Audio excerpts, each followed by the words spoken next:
Make your next move with American Express Business Platinum. You'll get 5 times membership rewards points on flights and prepaid hotels booked on AmexTravel.com. Plus, enjoy access to the American Express Global Lounge Collection. And with the welcome offer of 150,000 points, your business can soar to all new heights. Terms apply. Learn more at americanexpress.com/business-platinum. Amex Business Platinum. Built for business by American Express. When you need mealtime inspiration, it's worth shopping Kroger for thousands of appetizing ingredients that inspire countless mouth-watering meals. And no matter what tasty choice you make, you'll enjoy our everyday low prices. Plus, extra ways to save, like digital coupons worth over $600 each week and up to $1 off per gallon at the pump with points. So you can get big flavors and big savings. Kroger, fresh for everyone. Fuel restrictions apply.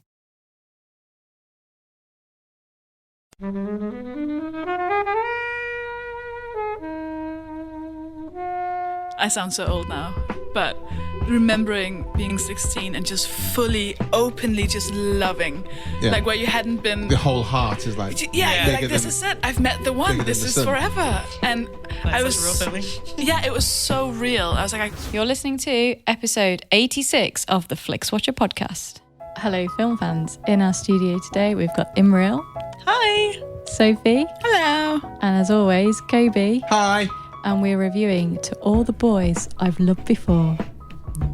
As always, guys, we have all the show notes online at flixwatcher.tv for all the episodes, so please come and visit us there. Of course, join us on Twitter at FlixWatcherPod, and please come to iTunes, rate us, and subscribe. Come find us on Twitter at FlixWatcherPod. Visit the website flixwatcher.tv for full listings, and don't forget to subscribe to us on iTunes and leave us an awesome review. Hello and welcome to this episode of Flixwatcher podcast. We have Imriel and Sophie in our studio. If you would like to tell our listeners about the work that you do, please. I'm Imriel Morgan, and I'm the host of the Wannabe podcast, a careers podcast for young women who are making massive decisions about their lives and careers. And I speak to really great people with their unconventional careers and all of the obstacles that they're facing. And I also run an inclusive podcast network called the Shout Out Network. And we produce and create podcasts by people from underrepresented backgrounds, and it's really good fun. I'm Sofie Hagen. I am a stand-up comedian and a writer and a podcaster. I have the podcast Made of Human, which has been going for almost 2 years now, which is me talking to people about life and how they cope with it. And I've just started a new podcast called Secret Dinosaur Cult, which is a live comedy podcast about daddy issues and trauma and identity politics and dinosaurs, of course, also. And I am going on tour in April, May, June of 2019 with my tour Bubble Wrap Happy Fat, which is part stand-up and part book Q&A, book reading from a book I'm releasing in April next year called Happy Fat, which is about why it's okay to be fat. And you have, on your website, people can download your existing stand-ups. Yes, you can buy my 2 previous shows, Shimmer Shatter and Dead Baby Frog, on sophiehagen.com. Yeah. You guys have really cool guests on your shows. Like Amarasanti was Amarasanti, and recently the what was it from The Hate You Give? You had the writer of the original book and Angie Thomas. Yeah, and Amanda Stenberg. Otherwise known as Rue from Hunger Games. Yes, which I was sure to mention. I loved you in Hunger Games when you got... Anyway. Yeah, she's amazing. Yes, I do have really cool guests, which is really bizarre and strange. And I never actually ever believe that I'm sitting opposite some people. Amanda has been by far one of my favorites because she is definitely the youngest. She's 20. And she was just so wise and so generous and so giving. And I was like, you're so smart. I love you so much. Yeah, it's really cool to speak to people like that and find out what makes their brains tick and how they look after themselves in really bizarre situations. Yeah. But you're also so good at it, if I may. Thanks, it's so like the way you interview, I'm like, oh, this is perfect. It's just really good. Thank you. So are you. Sophie got into my brain when she interviewed me. Well, hey, we both got a great vibe, and I love just how the banter runs easily between people on both your shows. It's like it's a pleasure every single time I listen to it. Yeah, I mean, when I was growing up, we never had anything like this. So for anyone who is young and growing up to have voices like yours to listen to must be so inspiring and just like amazing. And it's just like, why couldn't I? Look at that. We're reviewing such a nice film. It's a love fest right now. Yeah, People so love it. nice. It's all good. All of the love. We're talking about All the Boys I've Loved Before, which is your choice, Imriel. It is. Your smile is like bigger your than the face says sun. it all I now. just love it so much. Let's guess what score she's going to give already. I know. So, can you give us a 2-minute synopsis and tell us why you chose it, apart from the fact you love it so much? So, To All the Boys I Loved Before was released on my birthday, August 17th, on Netflix. And it follows Lara Jean Covey, who is half Korean, half white teenage girl who wrote love letters to 5 boys that she had crushes on throughout her earlier years. And then somehow, no spoilers, her sister gets hold of these letters and mails them to all the boys. And it's all of these like deep, probing teenage feelings, really angsty. And one of the guys gets the letters and tries to make their girlfriend jealous. And they create this fake relationship, which in standard teenage drama tropes, they fall like actually in love and then deny it. And then loads of fun things happen in between. But it's like the cutest little love story. What's really nice is that Lara Jean is like half Korean and we never get to see an Asian female protagonist in film. And it's just a really cute teen drama. I just love a good teen drama. A teen drama. Well, rom-com as well. Yeah, I was going to say, yeah. It's a little bit traumatic. Come on. Did you not feel the angst? How does this rank with other rom-coms that you guys have seen? Good question. Or go to Sophie then. I don't watch a lot of. Well, I guess the most rom-coms I've seen have been adult stuff. Sure. And it always annoys me. It's just always. It's just as a thing. It's just always because I think it's always kind of annoying people falling in love with other annoying people.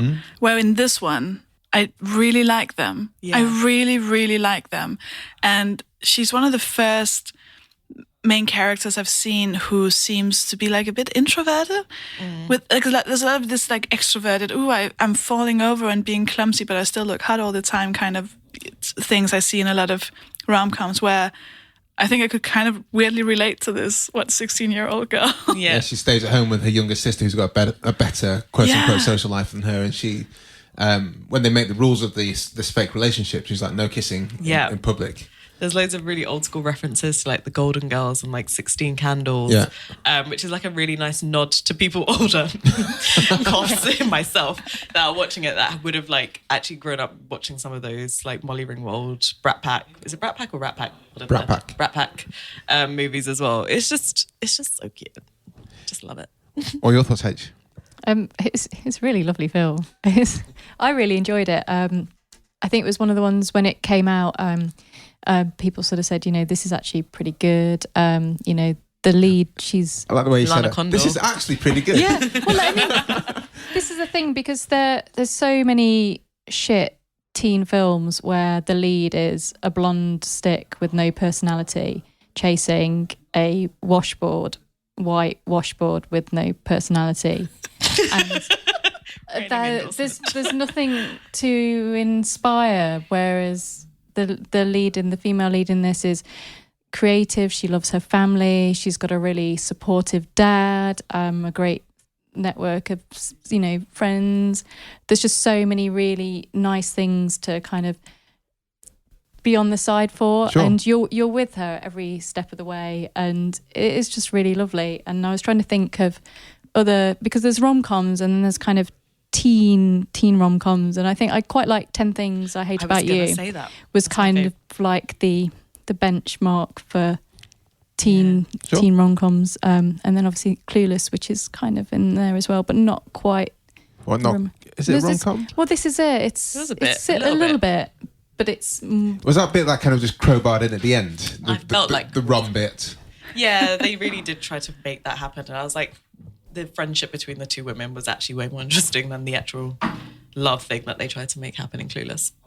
But yeah, I think 10 Things I Hate About You was great just because the two characters were somewhat unlikable as like people and as main characters. So to compare the two, like actually Noah and Lana are like clearly great friends in life and I just ship them. I just want them to be together forever. But with 10 Things I Hate About You, I think we saw that kind of chemistry in the same way with Julia Stiles and Heath Ledger, where actually they're both a bit grungy and you never really got to see that. And it's that kind of differentness in the relationship that you get to see, which is why I think 10 Things works really well. And this works quite well because they're quite different and not the kind of stick figure, washboard. Oh, I'm just so like pretty, but I'm not really pretty. I feel really embarrassed at how unpretty I am, even though I'm clearly gorgeous. Take those glasses off. Yeah. Oh! Yeah. Revelation, take your hair down. Yeah. Oh, wow. What a transformation. But it's also just like the basis is even if you just said to someone, imagine the letters you've secretly written, like it's how do you ever write a diary without thinking, what if they actually like that whole. I mean, when I learned she had the letters, I was like, no, I can't. I thought it for her God. In my whole chest. I was like, oh God. Oh my God. She's got a really messy room. They make a point of that so they can go missing at any point. Oh God. Yeah. Like my heart starts beating just you talking about it. Like just the letters So have you guys written, because I've never kept a diary. Do you guys keep diaries and have the fear? I had like a photo collage of Gary Lucy. So. Gary Lucy? From Hollyoaks? Yes, from Hollyoaks and also Footballers' Wives. I would not like anyone to ever see that ever, but it's burned into my brain. And no, I would not like What's any on of my page crushes. 38? What? What's on page 38? Of what? My Gary journal? Lucy, your Gary Lucy book. Just pictures of him being a little bit shirtless. It's really cringe. But that's what you did as well, Sophie, with Westlife. Well, Westlife when I was a teenager, but I wrote my first love letter when I was 5 or 6. To who? To Malcolm X. What? I did not Was see he that dead? coming. Yeah, he was. He was dead. But I was a huge fan of Fresh Prince of Bel-Air. That's basically what taught me English because there was no subtitles. But I could hear people were I would laughing. have loved to have heard your English when you first learnt it with Will Smith. Oh, yeah. I literally spoke like that. It is so horrible to think about. Oh my But God, that was my next so love great. letter was to Will Smith. So I just wrote William Smith on the envelope. And I think they were in Danish, the letters, though. But that's, probably why they didn't answer. Wait, you mailed yours? I did. What language is this with the stripe through the O? I don't understand it. Well, the one for... I think I think I invited both of them to Centineo, the village I grew up in. Just like, dear Malcolm, would you like to come visit me and my mother? Oh, this is so cute. Yeah, but he never answered. It's so sad. He So was I've always dead, been right? so. And then with Westlife, that was my teenage years. And then I was Jason Momoa. Excuse me, before. Jason Momoa. Yeah, but before Game of Thrones. So I was in the Baywatch Hawaii times. Okay. Oh, I okay. didn't even know he did that. No, I didn't even. I was a member Thought of his his career fan started club. at Game of Thrones. I was a member of his official fan club. Wow. Excuse me. And what I had his autograph and I threw it out. And then now, oh boy, do I regret it. Are you going to watch Aquaman when it comes out? I don't. I'm annoyed that I was so into him, and then now everyone is, and I feel like he's mine. But that's fine. We don't need to fight. But I've always been good at sending. But the letters you send are so different from the ones you write in private. Yeah. Because I would never write like if anything was meant to be private, it's because no one should see it, and I wouldn't be writing "Hello, I really like you." I'd write like our wedding speech. So that would come across so freaky. And that's my fear, is that they'll see that. Like my vowels, basically. Yeah. Which is exactly what happens in the film. Exactly, so And terrifying. Peter Kavinsky. Oh my God. Well, you got to Wow. point out that one of the letters she writes is to her sister's ex-boyfriend. Yes, but that And- feels like a subplot. It's just irrelevant. Okay, so you want to just jump to Kavinsky. Let's go straight to Kavinsky, shall we? Because that's really the main event. What a sweetheart. He is like what every woman needs in 2018/19 and forever. He is just like the perfect human. He's like the perfect man. He's like generous. He's supportive. He like noticed the small details. He's like a feminist man who was just created. Like obviously he was written by a woman, so it makes all the sense that he is just perfect in every humanly possible way. But how do you feel about him? Just on I literally love him. I just want to be with him. I wish I was in the hot tub with him. I think he was just so charmingly beautiful. Noah Centineo has done a phenomenal job on him. It's a shame. I follow Noah Centineo on Instagram now, and I'm just like, it's not Peter though, is it? But I'm not. It became like a whole phenomenon. Like their chemistry as a couple in the movie. Like, Netflix changed their bio to "This is officially a Peter Kavinsky fan account," and that was there, and I think it might still be their official bio because the whole population who watched the film got swept up into how wonderful and kind and caring this character was. And he was just perfect. Like, he wrote little notes for her, like swiveled around in her jeans. It was amazing. He's great. Soz. Don't be sorry. This is what you chose the film. You brought just it loved to us. it It's great. so much. One thing I really loved about it in this world where he just picks her out. She said she's a bit of a wallflower, brings her to the party with all the cool kids, and she's, apart from the altercation with her Jen. with Jen, his ex-girlfriend, where he gives away the scrunchie, which I thought, I know that's going to come back later in the film, but hey, we'll ride They with that. needed to add a little bit of drama to They it. do. But he was there and it's like, I'll take you home. Let's go home. I'll take you home. And he's always respectful to her dad. Yep. Her dad was really cool as well, by the way. Yeah, I thought Aiden from Sex and the City. Is that what I was trying to... Right? I know, when you see Yeah. it. Oh, wow. I was like, I know you from somewhere. Of course. It's Wow. the man Carrie rejected. For Big. Yep. Wow. I full on wept at the ending. I cried. Sex and the City? No. All right. Why didn't you choose That's it? No, I really cried because there was the innocence, like remembering. I sound so old now, but remembering being 16 and just fully, openly, just loving, Yeah. like where you hadn't been. The whole heart is like... Yeah, bigger like this than- is it. I've met the one. bigger than This the is sun. forever. And I was Such a real feeling. Yeah, it was so real. I was like, I remember this, the hugeness of these feelings where you haven't been, you haven't been. Jaded You haven't by, lived. like- Yeah, you haven't lived. By men being trapped So a your little brain bit. doesn't go, oh, he's probably going to be a piece of shit. I fully cried. I thought it was so emotional. What? You talked about it at the start, Imriel. She's an Asian actress, an Asian star in the film, and it's not really made. It's not a thing. Yeah. And I love that in TV and film when we see it in like The Good Place is like mixed cast, not really a thing. Hamilton, well, that's actually reversed because they've changed the storyline there. They've changed the kind of background there. But more and more you've seen TV and film where people of different ethnicities, genders taking roles that they wouldn't do, and it's just not a part of the story. Yeah. And I think that's like how everything should be, because that's how, well, that's my life, but that is life generally, isn't it? Yes, Like, I agree. I think because it was like a non-factor, but there were nods to the fact that she was Korean, obviously.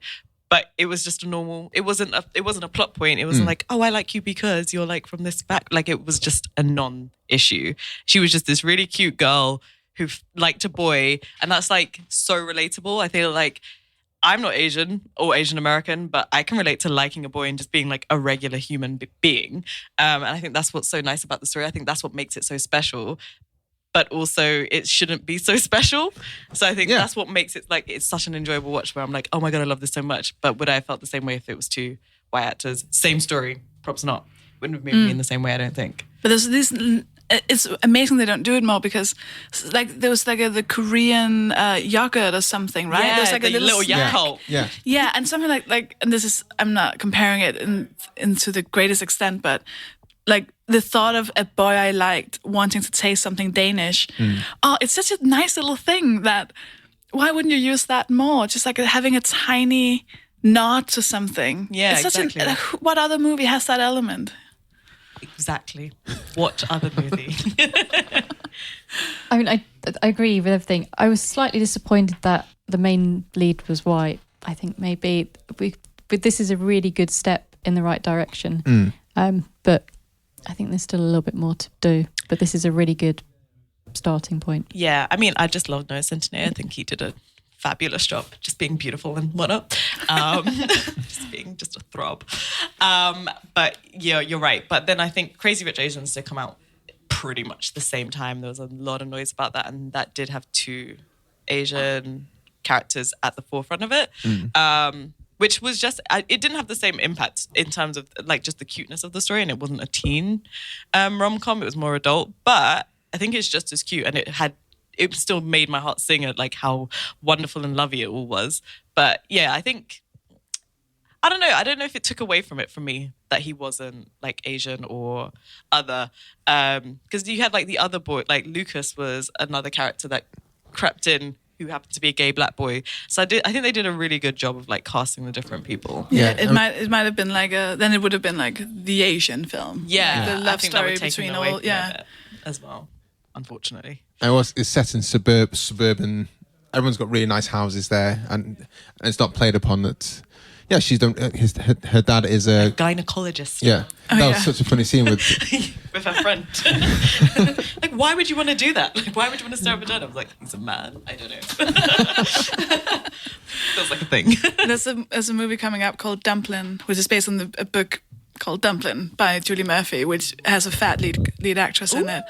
And I've read half the book, and it is if you're into teen romance, it is wonderful. Oh my God. I'm so excited. That was my first thought after watching this, is like, now we need to see someone who's bigger being the love interest, because they released Sienna Burgess. Oh God, don't which was even not get me started. Is this the awful thing? Horrible. Yeah. Noah's in that too.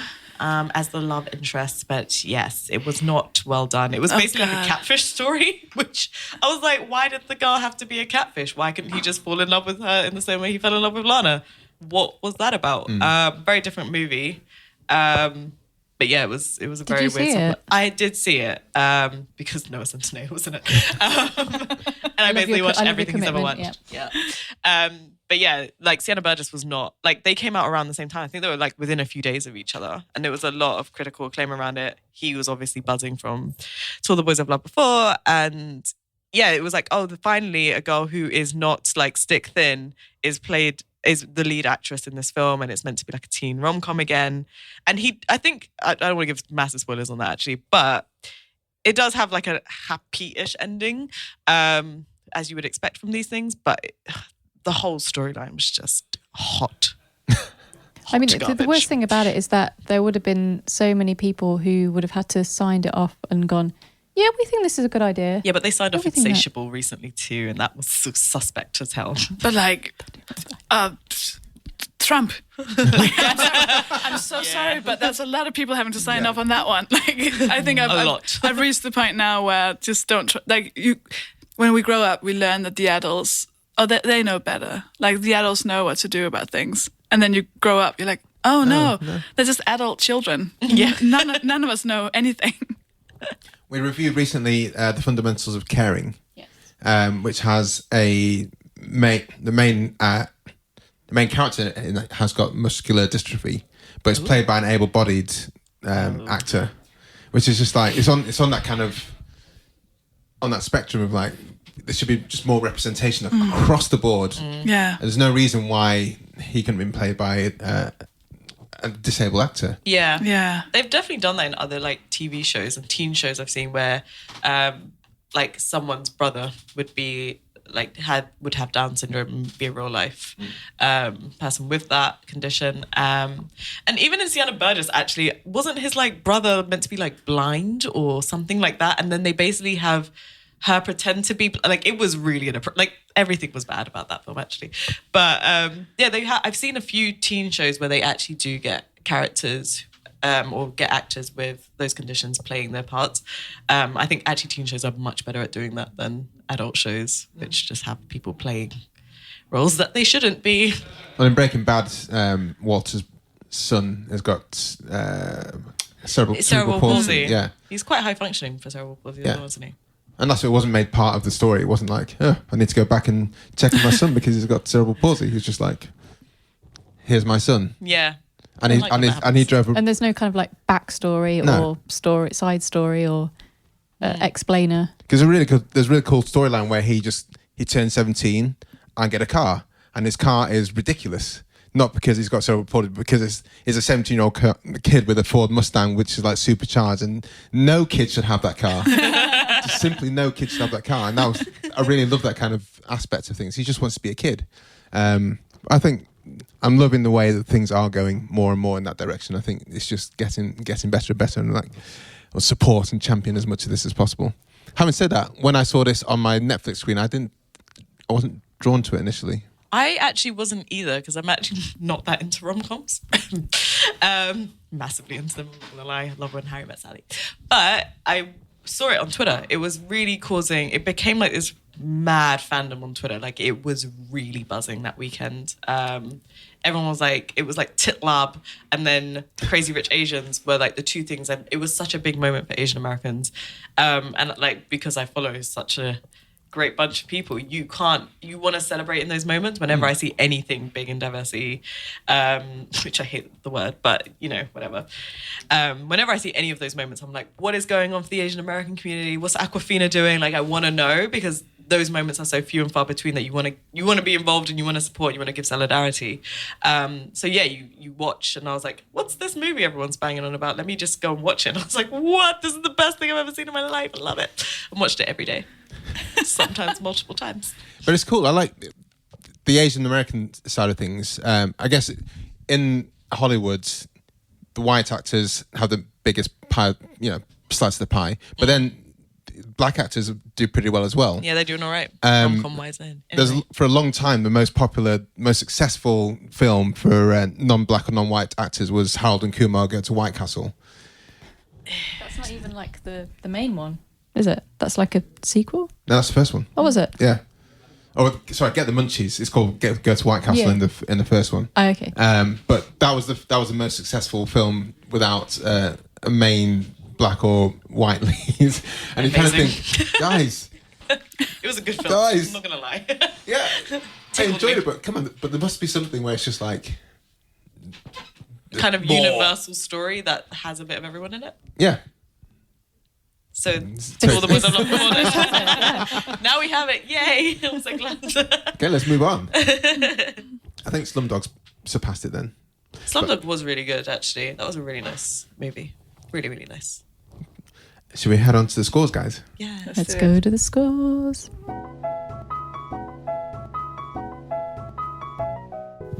Imagine what's possible when learning doesn't get in the way of life. At Capella University, our game-changing FlexPath learning format lets you set your own deadlines so you can learn at a time and pace that works for you. It's an education you can tailor to your schedule. That means you don't have to put your life on hold to pursue your professional goals. Instead, enjoy learning your way and earn your degree without missing a beat. A different future is closer than you think with Capella University. Learn more at capella.edu. So we will start with you, Imriel, because this is your choice, and all the scores are 5. Sorry, what was the question? The recommendability. Yeah, it's a 5. It's a 5 for me. It's just an amazing movie. Sofie? Yeah, I agree. 5. Absolutely. So easy to recommend. Helen? A 5. I would recommend this to everyone. Oh, you There's guys. no one who shouldn't watch this. Is there anyone who shouldn't watch this? No one. There is literally no one that should not watch this. Oh, hold on. Let me think about this. Only people we don't like, who don't deserve it. Yeah. There's no Don't one, be the there's no dissenting one. opinion in the room. No, because as regular listeners know, my guiding point, my benchmark for a 5 is Back to the Future. Yeah, what's the problem? I'm just thinking. Shagging a 6? Just thinking, does it? I don't think it doesn't have the pull of Back to the Future, but it's super high. I'm going to do it 4.8. I think it's great. I mean, that's close. I think it's close to That's going what we're to gonna get. get. That's I mean, stubbornness. 4.9 would have been fantastic, or 4.85 perhaps. I'm gonna consider 8.5. I can go 4.75.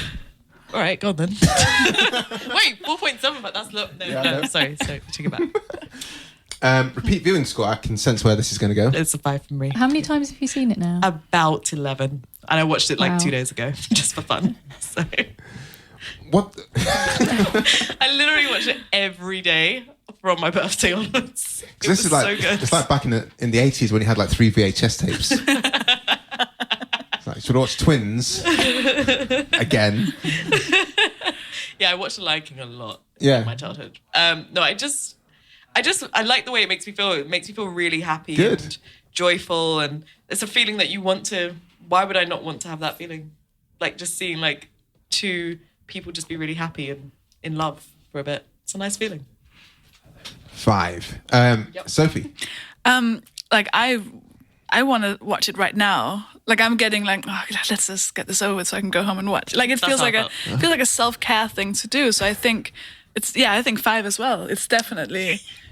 Yeah, definitely. It's doing so well. Helen? I feel like the Grinch now. I'm going to go 4, just because I've only seen it once. But just talking about it now, I want to watch it again, and I might even download it on my phone and watch it on the way home, just for funsies. I think it's a really, because it's so nice and it's nice and funny and it's so bright. It's just a really easy thing to watch again. I'm looking forward to it already. I'm going to give it a 4 as well. I think with short, tight rom-coms, you can watch them just time and time again. When Harry Met Sally, 1.5 hours, watch that time and time again. Crazy Stupid Love, I've watched like so many more times than I would have ever anticipated me watching. Felt that way about The Notebook. Definitely seen that a bunch. I want to say Breakfast Club, but that's not a rom-com, is it? No. Yeah. You might want to rewatch that. When was the last time you watched it? Recently. Oh, really? I know anything. Everything's horrible, but it's if you can get past that. Yeah. Oh, they're just so different, and they dance. Felt that way about 16 Candles. Just all rom-coms are just kind of great. Some of them. It's 80s rom-coms. 80s So this are breaks really out a bit. This is millennial rom-com. But 16 Candles, is that seriously dodgy racism? Yeah, in it? there's a lot of racist tropes in that. I'm not. And it's not a going to bit pretend. rapey as well. Yeah, but everything in the 80s was a little bit Really? problematic. Just not Even gonna- Back to the Future does not escape it. No, it doesn't. It doesn't. But 10 Things was also like a bit. He was a bit much, He was a wasn't bit he? much. All the guys were a bit problematic when you watch things back as It's horrible. a isn't it? feminist and just a modern. It ruins human. everything, doesn't it? Yeah, it does a little bit. Small screen score. Imriel. I might give it a 5, Kobe. Do you know why? Because one, I would have loved to have watched this in the cinema. Would have loved it. Would definitely use all of my free cinema tickets and pay for it too. But it just worked really well on my TV. And I've watched it on my phone. I've watched it in every format. And it's just as enjoyable on the small screen. So if it's on tomorrow at Empire Leicester Square, I'm going. You're going? Yeah, I'm going to go because that's IMAX. like a rare... IMAX is a bit much, I think. Peter Kavinsky, IMAX. Like a 3D glasses and. Yeah, hot tub. Yes. Yes, I would watch it in the IMAX, yes. because now they have this 4DX thing where, There's no where, the, need. where, Can you the, where the touch chair it? like rotates and Okay. you get, the, I you get the mean- steam coming out. Yeah, him coming out. That would be the whole show. Okay, yes, I would do, yeah, all of that. Sophie. Yeah, I feel like it would be. I like going to the cinema alone, and I like just like in the afternoon on a Monday when there's no one else there. No one else eating. No one else in the queue. Yeah, no one's talking. Yeah. You're just alone. Or like on a Monday night at like 1 a.m. when no one else is there either, and you're pissing off the staff because they wanted to go home. And I can imagine like that would be such a, again, I say self-care, just getting a bunch of popcorn and just going to see the 5, I think. Helen. Yeah, I'm going to go for 5 as well. I mean, I watched this on a flight, so I watched it kind of on an iPad, and I had a lovely flight. It was great. But also thinking about it, Is that on the way to or way back from getting engaged? congratulations. Way to, thank you. That's so thank lovely. you. Way to. What a great movie for that. Yeah. It's all the feel-good vibes. What was I going to say? And I'm just thinking, like, if I was a teenage girl watching this and I had Netflix, I would be able to just watch this any time that I wanted. I'd be able to watch it on my phone. I'd be able to watch it with my friends. Be able to watch it on my laptop. I'd be able to watch it whenever. And I think, this is one of the great things about Netflix is that everyone can access it and they can watch it as many times as they want. And I think it's really great that it's there. Cool. 5. Yeah. There's nothing wrong with it, is there? There's no need. There's no need for it to be on a big. There's no special effects. I don't think It's got that really nice coziness, Yeah. and you like we've said before about kind of these romantic comedies that with people you like, you feel like they're your friends, and Yeah. you're like Yeah. getting in and like their little chats and things. I'm going for a 5. Oh my God. It's high scoring. That's going so far. Engagement score, Imriel. I think we all know where I'm going with this, but it's a 5 from me, Kobe. It's 5. Couldn't look away the first time, second time or third. Maybe by 11th, I'm like, I could actually probably text because I already know what's going to happen. But first 4 viewings had me right there in it. I was lost all in the sauce. Sophie? It takes a lot to take me away from other stuff. So it has to be a 4 because it never happens that I'm like Don't right be now apologetic. I'm right now not looking at Imriel because I'm so scared of her facial expression. How could you say this? But yes, I mean as much as you possibly could without being. You know you could add decimals. I'm just saying, like point something. It's fine. It's okay. Helen? I forgive you. I mean, this it's an hour and 39, so it's well in the hour and a half. And you know, I was that's like a good time. An hour and a half is probably Within the margin of error of an hour and a half. I mean, any longer than that, I start to get a bit fidgety. I say I watched this on a flight, and it just flew by. And 5. I was thoroughly engaged. I mean, I guess it may have been different had.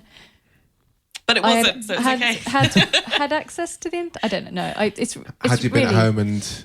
I don't know. It's just really enjoyable and just really lovely. Yeah.